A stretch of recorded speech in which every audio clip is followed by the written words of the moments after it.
નેત્રંગ તાલુકાના કેલવીકુવા ગામના નવી વસાહત ફળિયામાં રહેતા 55 વર્ષીય સતીશભાઈ વનમાળીભાઈ રાઠોડ ગામના પાદરે આવેલ ચેકડેમમાં સવારના સમયે ગયા હતા. તે દરમિયાન પગ લપસી જવાથી પાણીમાં પડ્યા હતા.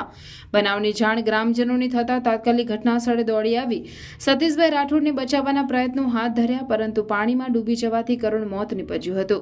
મૃતકનો મૃતદેહ બહાર કાઢવા માટે ઝઘડિયા જીઆઈડીસીમાંથી 2 ફાયર બ્રિગેડની ગાડી તાત્કાલિક ઘટના સ્થળ ઉપર દોડી આવી શોધખોળ હાથ ધરી હતી. જવાનોએ મૃતદેહને બહાર કાઢવા માટે જીવના જોખમે દોરડા બાંધી પાણીમાં ડૂબકી લગાવી રેસ્ક્યુ ઓપરેશનની કામગીરી દરમિયાન મૃતદેહને શોધી કાઢવામાં સફળતા મેળવી હતી. બનાવની જાણ થતાં ઘટના સ્થળ ઉપર લોકટોળા ઉમટી પડ્યા હતા.